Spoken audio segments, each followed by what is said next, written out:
allí al menos lo tienen a mano, es decir, por lo menos tienen un sitio, ¿no? En el que ir a tirar, ver allí donde se guardan los papeles o documentos históricos que fueran oficiales de aquella época en Colón y, oye, pues se mira y es como todo, ¿no? Un trabajo de investigación y ver a ver qué aparece. Pero bueno, me parece también un tema interesante, algo que está ahí también, que oye, si queremos también conocer cómo empieza todo esto y tal, pues me parece más que interesante. ¿Y de dónde puede venir entonces?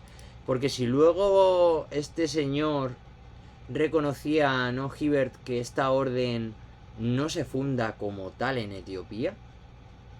Aquí ya entramos en un campo interesante, ¿no? Que es, si esto no es una orden puramente etíope, de antiguo, al menos lo que está recuperando, como es su nombre, es mística, es la mística, ¿no?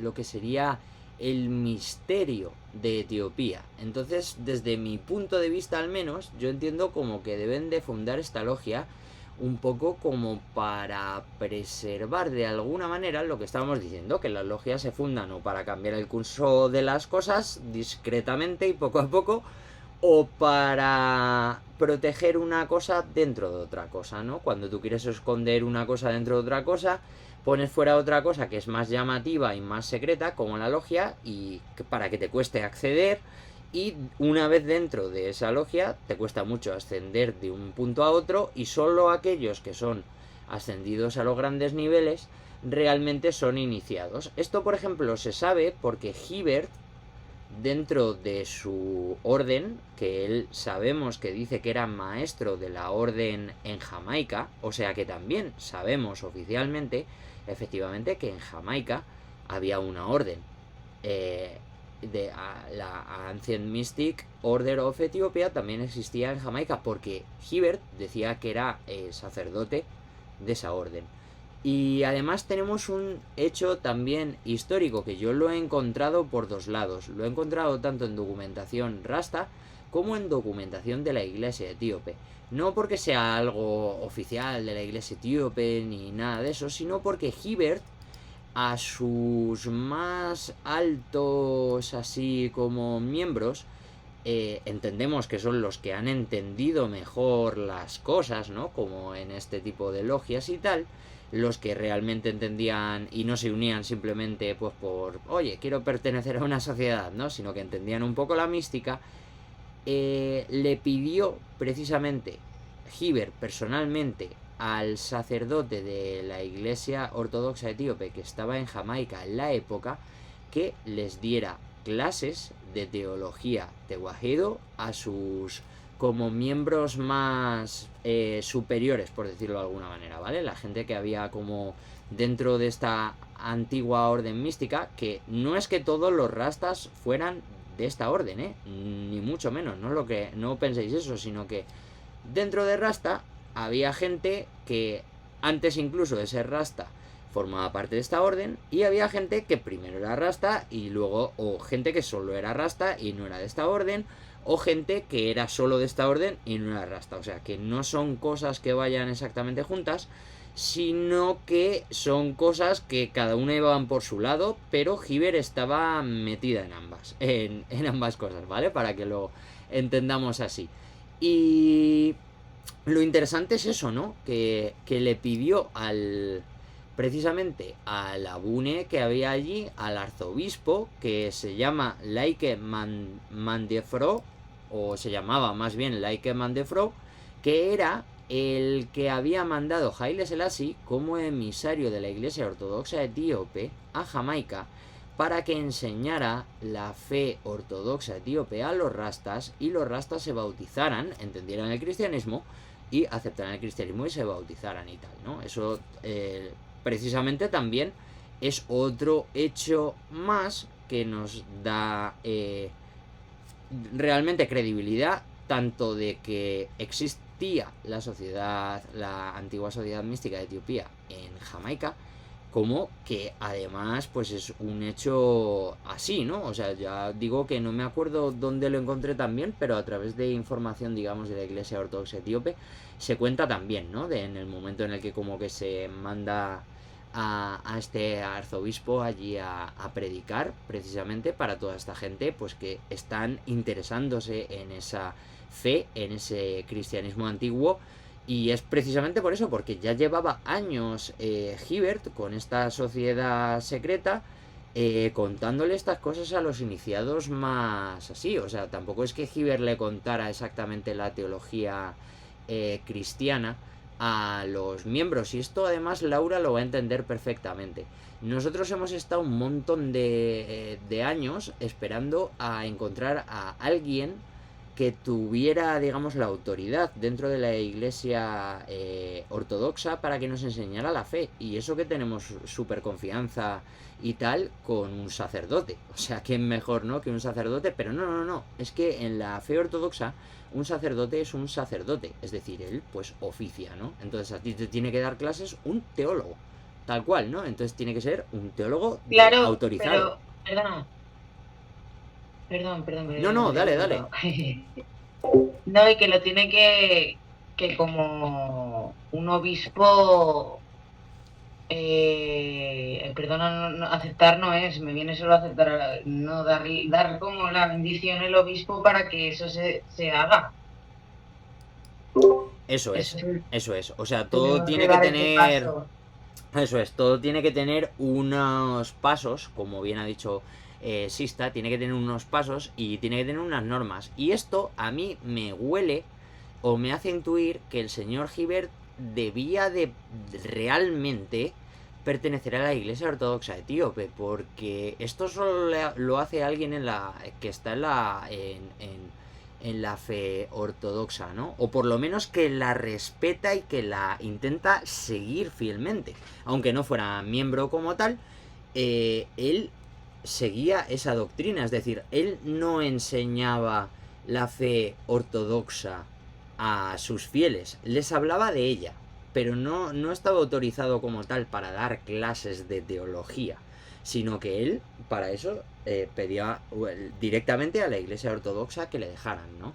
Y entonces, igualmente este hombre vio a bien enseñar a estos fieles de Hibbert, de los cuales hubo muchos que se convirtieron y también hubo algunos que no se convirtieron, ¿no?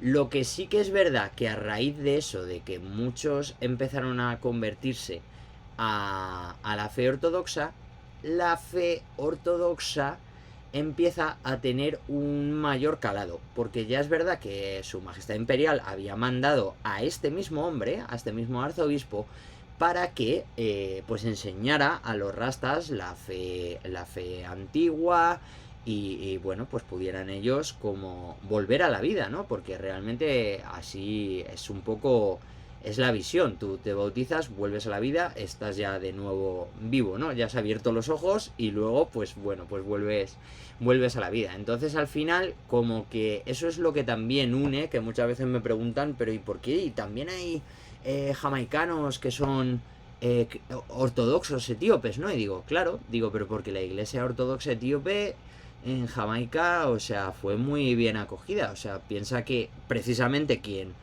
eh, lo mandó para allá y quien dijo vayan ustedes y acudan a la iglesia era Su Majestad Imperial. Entonces digo, los rastas siguen las enseñanzas de Haile Selassie y siguen un modo de vida acorde a las enseñanzas antiguas. O sea, es que el límite de un rasta tú lo comparas con la vida de un monje del siglo I del desierto de Escete y pues es igual. Entonces, claro, es que es como una cosa de antiguo, por eso a veces cuando le dicen Rasta es desde el principio. A ver, claro, es que Rasta vuelve precisamente a eso, ¿no? Ese roots and culture que tanto decimos en todas las canciones y todas las cosas, pues eso es recuperar, volver a la raíz y volver a ese tipo de vida, ese tipo de conciencia, ese tipo de espiritualidad, ¿no? Entonces eso también me ha parecido interesante, que lo encontré el otro día, yo no lo sabía hasta ahora y digo, ahí va. Hibbert también personalmente había pedido a este arzobispo como que enseñara a los miembros, porque él le había pedido, claro, oye, bautízales y tal, y dijo, no, yo primero tengo que, ¿sabes? Yo les enseño y, oye, si ellos aceptan y creen en eso, claro, yo les bautizo, si no, no se puede, ¿no? Entonces, pues como que hubo ahí acuerdo entre ellos, entonces esto también es más de lo que veíamos en el acta fundacional, ¿no? De esta antigua sociedad mística, masónica, sí, pero en sus principios, como dicen, no, y cristiana, y también en el ojo este que vemos, si te fijas, no es como todos los ojos masónicos, también cambia, ¿no? Aquí no hay ojo egipcio, aquí no se habla de dioses Apolo, no se habla de ni siquiera en este documento, ¿no? Que es el primero, no se habla de ningún tipo de alegoría. Quitando lo de Meca, no hay ningún tipo de elemento así masónico en cuanto de alegorías, ¿no? Lo que son las reglas y todo eso son bastante claras, no tienen tampoco ninguna cosa extraña o extravagante, ¿no? O de esto que ponga, pues lo tal, porque deberá de pasar por una prueba, tal, que ya se verá en el manual del iniciado. O sea que tampoco hay referencias dentro de este propio documento a otros documentos a su vez que sepamos que existan. Es también una pena, ¿no? Porque si al igual de repente viene algo, si alguno encontráis algo más que de repente yo no me he dado cuenta o lo que sea, que os lo vamos a compartir por aquí también. Si no lo ha compartido ahora, lo comparto yo ahora también cuando acabe este documento, que igual, si lo buscáis en internet os sale fácilmente, o sea, ponéis a buscarlo tal cual, Ancient Mystic Order of Ethiopia by Laos y tacatá, os aparece. Que tampoco entiendo muy bien lo de by Laos, que a qué se quiere referir. Adiós leyes. Hasta luego.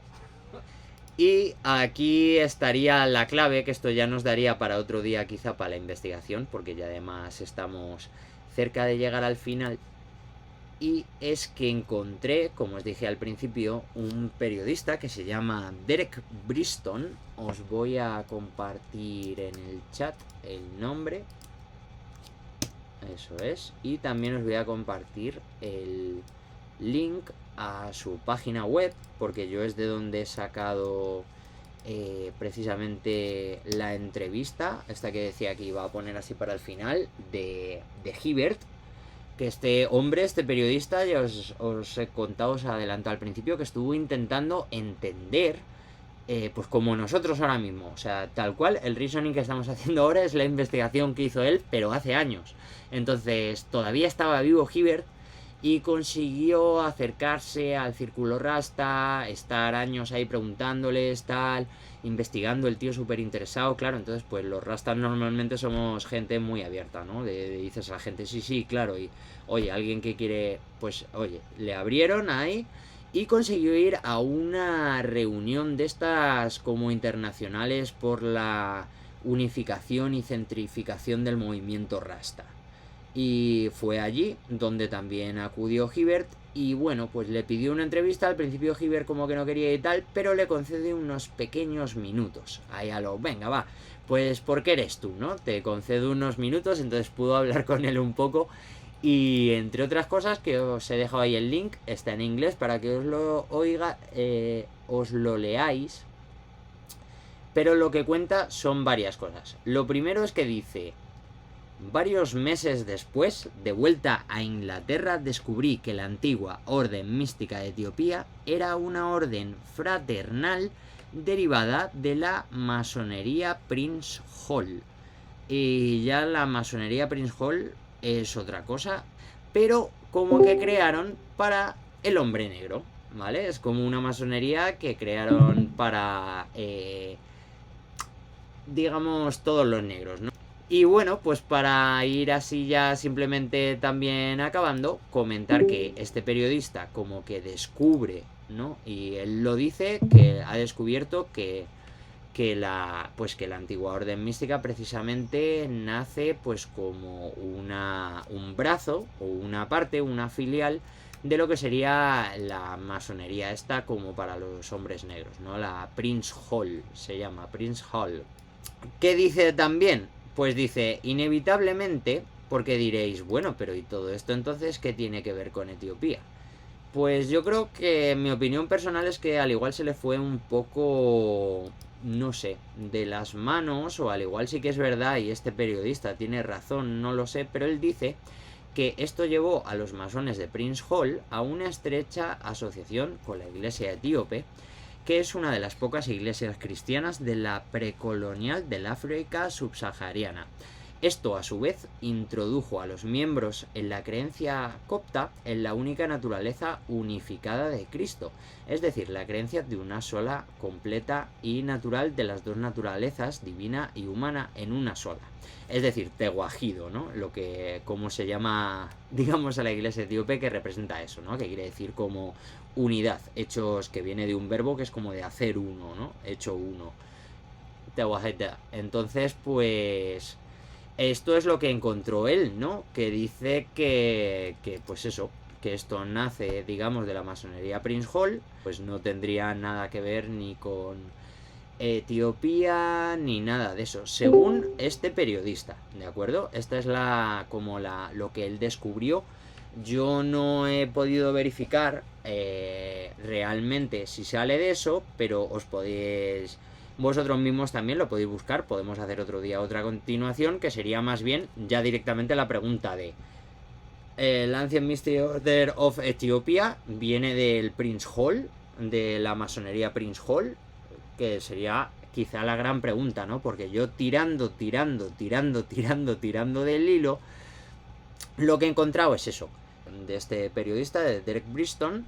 Yo os digo que ahí os he dejado también en el chat el link al artículo justo este de la página, en la que él comparte la entrevista que le hace a Hibbert, en la que pues entre otras cosas son los datos estos que he sacado, que os he dicho, ¿no? Que ya si queréis los leéis, pues eso, que él en el año 24 ya estaba metido dentro de esta antigua orden mística de Etiopía, y que eso, que él estuvo viviendo allí. Luego esto, que formó parte también de la Ethiopian World Federation, que al final eso sí que sería como una organización, literalmente, ¿no? Ya que a día de hoy sí que sigue existiendo. Yo por eso de hecho había invitado a Mané, a un amigo, porque él es miembro de la Ethiopian World Federation, entonces me parecía interesante que él pudiera también, pues bueno, estar aquí compartiendo su sabiduría con todos nosotros y pudiendo contar todo esto. Él igualmente, por si busquéis por internet, publicó hace años ya un libro que se llama La Antigua Orden Mística de Etiopía, pero que os digo desde ya, no es por hacerlo de menos, porque es un libro muy bonito, es un libro que mola bastante, es un libro que yo además os súper recomiendo que os hagáis con una copia. Y esto, ¿no? Ya estos días por Instagram, si eso, hacemos una publicación o lo que sea, como para, si lo tiene en venta en algún lado o lo que sea, para compartirlo y que podéis pillarlo. Pero bueno, básicamente yo contacté con él también hace años para preguntarle en abierto, y le dije, oye, y él me decía, no, le puse ese libro, o sea, ese título, porque como no se sabe nada de ello, y he visto un poco que Rasta y la fe ortodoxa cristiana etíope tienen mucho en común, dice, pues, y yo en mi libro hablo de Rasta y de el cristianismo ortodoxo etíope, pues decidí ponerle ese título porque como que hace unión, ¿no? Es un poco cómo se originó Rasta, de esta gente que empezó de antes, que estaban metidos en esas sociedades, y como tiene que ver con Etiopía, dice, el libro no trata de eso, yo no hablo de eso en el libro, pero le puse ese nombre porque veo que es como esa misma cosa de unión, y aparte pues como que el nombre mola, ¿no? Y digo, pues sí, la verdad es que está guapo. Entonces os lo compartiremos porque está muy bien. Desde el punto de vista de Rasta, el libro mola un montón, te da mazo de información y eso de Rasta, y desde el punto de vista también de la fe ortodoxa etíope y tal, es un muy buen comienzo también, porque te da también un montón de fechas, de claves, de ideas, de la teología, de esto, de Rasta te habla todo con datos, ¿no? Y muy bien hecho el libro y muy bien contrastado, de sus orígenes, de gente fundamental, ¿no? De todas estas cosas que hemos estado hablando. Y no sé, pues ya por mi parte, pues podemos acabar el reasoning. No, yo por lo menos no tengo así ninguna cosilla más preparada. No sé si alguno o alguna queréis comentar algo, queréis decir algo. Por cierto, saludos Diogo, Salam Lek Diogo. Y nada, pues eso, os dejo que comentéis o que preguntéis o que compartáis o lo que sea y nos despedimos.